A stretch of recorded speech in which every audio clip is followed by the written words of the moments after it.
He's got that look. Watch out. And Phoenix looking who they've got on the floor. They've got Caron Butler. James is out there with Wembanyama. Then there's LaMelo Ball. And it's Bane in at the 2 spot. You know, looking at Ball's numbers, LaMelo takes a bunch of threes, and that really helps his team spacing. Wow, did he time up that block? Strong defense at the rim. So it's Phoenix now.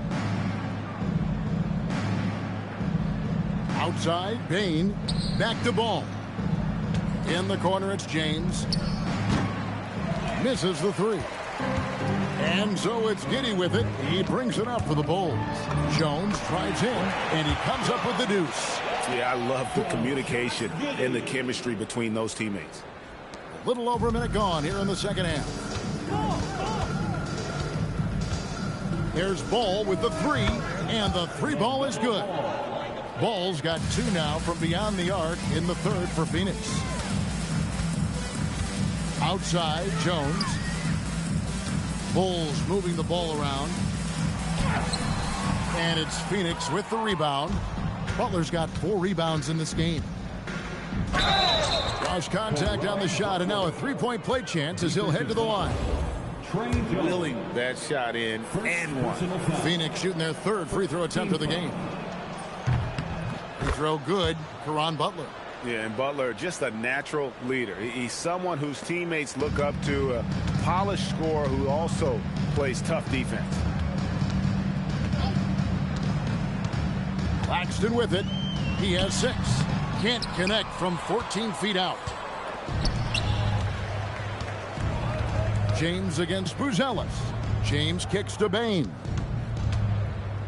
Wembanyama sets a screen for Ball. And it's Butler missing. They've been looking out of sync offensively. Yeah, their offense has ground to a standstill. And it's Phoenix's ball. They've only allowed 2 points so far here in the second half. James dishes the ball.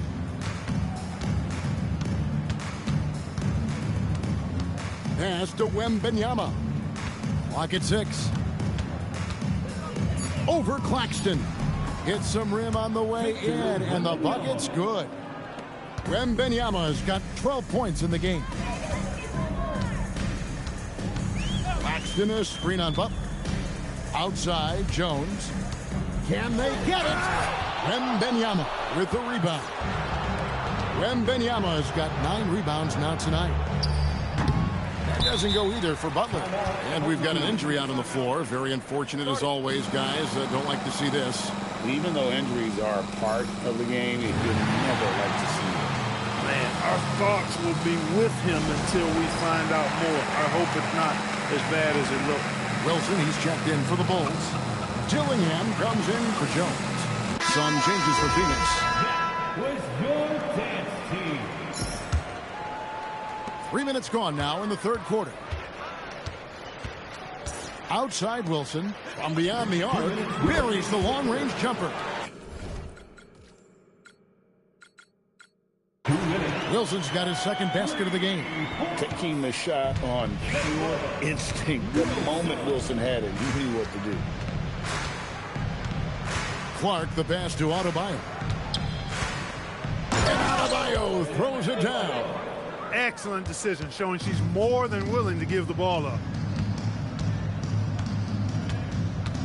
Embiid against Claxton.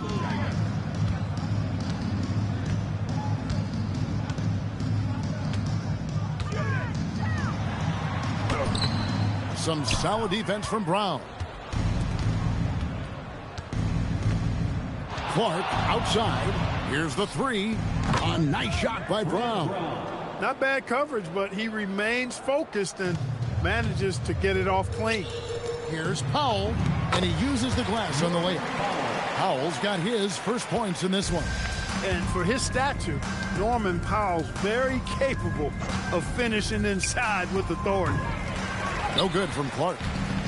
And the Bulls with possession. Buzelis with the bounce pass.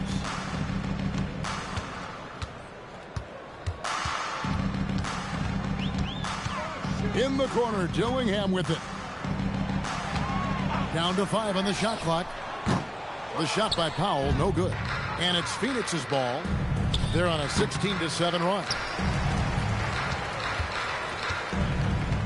Now Buzelis. Outside Wilson. Claxton the pass to Wilson. Rebound by Joel Embiid. And here is Clark. Over Wilson. Steps back and trains the jump shot. The 3 quarters of play all in the books. And this one all but over already. And now we have a moment to reveal our State Farm assist of the game. And he made this an easy call tonight. Pinpoint pass. Can't place it any better. Yeah, that's some high-end room service there, fellas. My goodness. And 1 quarter to go in a game that to this point has not been an evenly fought contest. Outstanding peripheral on display from her on that pass. I mean, that's how you set your teammates up. Collins, good. Here's Clark. Left side, Brown. And he converts the layup. Well, that interior defense not strong at all. Yeah, it's no wonder they're down this much. They've had a number of miscommunications and breakdowns here. Pass to Giddey.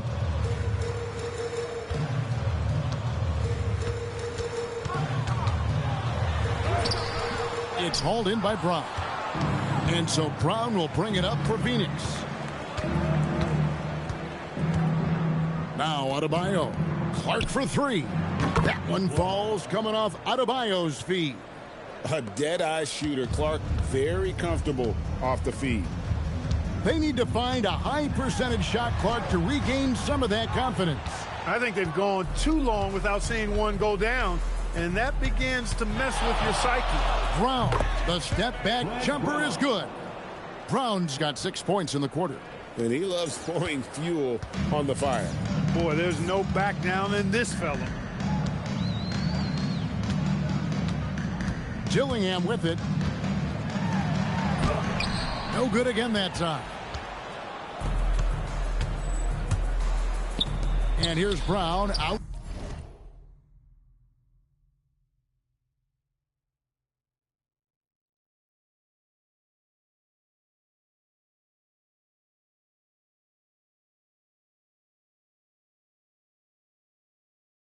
Side, another 3 for Phoenix. They have come alive from the perimeter here in the second half. You know, I'm guessing they found something they could exploit and discussed it during the break because they've been letting it fly. Takes a shot at the elbow, and Giddey gets it to go. And honestly, Giddey mostly avoids that area, but nice to see him being aggressive. On its way from Clark for 2, and that one goes long. Now the Bulls with it. Pass to Okoro. Well-timed pass, and he goes straight to the bucket for the layup. And it's 6 points for Isaac Okoro. Phoenix controlling this game. Brown down low, covered by Okoro. Embiid, no good. I'm shocked that didn't turn into 3 points. I mean, he makes you pay on those nearly every time. Smith on the wing. 2 minutes remaining in the game. Now here's Okoro. And Giddey gets it to go. And if you allow Giddey to get in rhythm, he is more than capable of knocking it down. In the corner, Smith with it. And he's good on the 3-ball. Smith's got his first 3 points of the game. Ready to fire right off the catch. Excellent shot prep. Giddey against Brown. Basket counts. Well, Giddey loves to finish strong inside, and he knows how to take advantage of his size. Clark for 3. Chicago grabs the miss. Giddey surveying the D. And he gets the whistle. 2 free throws coming up. And I like Giddey getting physical, challenging the defense. And Phoenix with a whole new group on the floor. No good on the second free throw. Not nearly as productive a trip to the line as he'd have liked. They need all their free throws to go down at this point. Dillingham is out there with Powell. Then it's Josh Giddey. Then there's Nicholas Claxton. And it's Booz Ellis in at the power forward. So that's the 5 in the game for Chicago. Here's Claxton. Victor Wembanyama grabs the rebound. Here's Ball. Uses the glass to finish the layup. Ball's got 33 points. Never lacking for sizzle in his game. That was a sweet move from Ball right there. Powell outside. James with some nice D. Phoenix controlling this game. Outside, Ball. James sets the screen for Butler. Booz Ellis grabs the board.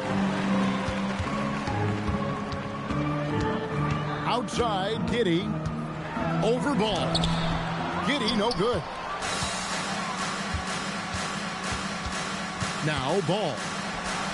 And he banks in the layup. There are a lot of parts to Ball's game in addition to his jumper. He also can capitalize inside. Here's Claxton. And so it's Phoenix easily grabbing this one. To come into an opponent's building and dominate the way they did tonight says, I think, Greg, an awful lot about this team. Well, when you see such an experience as this, you got to give credit where credit's due. Anyways, those are my on Grand Theft Auto 6.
hope you guys enjoyed the video. If you did, please feel free to like, share, comment, let me know what you think about this, and subscribe. And until next time, guys, keep animating.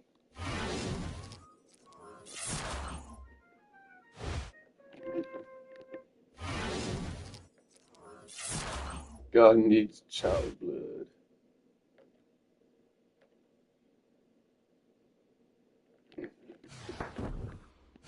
Okay, we're gonna go back through it kind of specifically, okay? Because that's the full runtime. I need you guys put in chats. Scale of 1 to 10, 10 being masterpiece, surpassed all expectations, 1 being it's mind's eye 2. What do you think? What do you think? Mind's eye. What do you think? Let me know. To go through, while you guys are putting those in, let me turn chat back on. Give me just a second. It might take a second to reboot, but I'll turn chat back on. There we go. Okay, it's blending in. So to go through, one of the first things just to mention, I was wondering what these yellow hit markers were when Jason was like going through and he shoots one guy like through the glass on the far side, and I was like, what are those yellow hit markers? You'll see he kills one guy over here in the corner, and it gives a yellow, like, kill confirm look. Instead, no, not there. Not there. He'll do it here in a second. It gives a yellow marker instead of red. And I was wondering what that is. And I think what it is that when he went into the Deadeye mode, you saw, like, 2 different red spots, and then you saw the yellow spots. So, like, right here, when he goes over, you'll see. So I think what it is if you shoot him in the elbow or the hand, he'll drop the gun. So like those are weak points, but they're not kill points, right? So if you hit him in the heart, he'll drop in an instant. That's a 1 shot. Head, 1 shot. But the knee, you can see the knee is going to be like one of those that causes him to drop in, or he'll be incapacitated, but maybe not dead, right? Which I think is cool. Just that little added nuance. Beyond that, I mean, I also want to mention just at the outset, because some people were commenting about it, the frame rate looks, I was watching like the stream as it played through, the frame rate looks choppier in the stream than it does on my screen directly through Netflix. Netflix has a bunch of added layers to protect against what we're doing. They said it's okay though, okay? It's not my fault. They have a bunch of added layers to protect against that, and I think that occasionally causes the frame stutters and dips and stuff, so I think that's what's going on. Because to me it looks locked at 30. Now it is 30, but bro, it's crazy that this is running on a base PS5. I mean, that's kind of crazy. This is running on 6-year-old hardware. That's pretty outrageous. Makes you wonder what, I mean, can you imagine what the PC port would look like? Like, you can tell that there's areas where, like, yeah, obviously, this is not running at native 4K, but it's looking really, really good, man. The environments, everything, the driving looks crazy. It's just, oh, it's so silky, buttery smooth. I do have one thing that I did not like in this whole thing that I was like, ooh, I hope they kind of go back to that. I think it's right about here. Damn, I'm good. I think it's right up here. No, I'm not as good as I thought it was. I thought it was there. It's not. It was when she pulls open the inventory screen, okay? The little inventory screen. I just realized the dolphin does a like corkscrew. Did you see that? Watch the dolphin. It does like a little corkscrew. That's crazy. But the UI of the like weapon selection, I don't personally love that. But other than that, that's like the only thing I saw that I was not like all into. But look how instantaneous that transition is between gameplay and cutscene. It's literally just that camera movement. When he's walking up, so he jumps in. Okay, wait for it. Okay, jet skiing. That looks crazy. That's freaking hilarious. And then right here is gameplay. That's cutscene. Like, that's how quick it is. That's outrageous. Absolutely crazy. I also wonder what kind of perks you get for staying in the sun. I wonder. I also wonder what happens if you kill the streamer. Sorry, unalive the streamer. I wonder. Not that I would ever do that, but he seems like the most obnoxious human being on the planet, which I think is the point. I freaking love the idea that you go to steal a car, and I'm guessing randomly there's just like, you know, an encounter with this guy, and he streams the whole car theft from the trunk. It's crazy. I freaking love it. Yeah, the base jumping, I mean, these environments, they really, like, you can see the same clouds that were used in Red Dead 2, and you can see them here. Like, Dude, the mapping project's going to be going crazy with this. It looks really good. And then this transition, just quickly swapping over to Jason, and then you're right back down, and you're in it. You're in it. I also thought it was freaking hilarious. When you arrive at the club, the first thing the guy asks is whether the flight attendants were NDA'd. It's like, yeah, that's telling you what kind of guy he is, tell you what. But dude, there's just so much. One of the other things, like what I know it's again small and stupid, but that's the little details. Watch when he picks up the bag. Look how smooth this is. Just throws it on. Look how smooth that is. That's crazy. The ragdolls also through the whole thing are ridiculously good. You take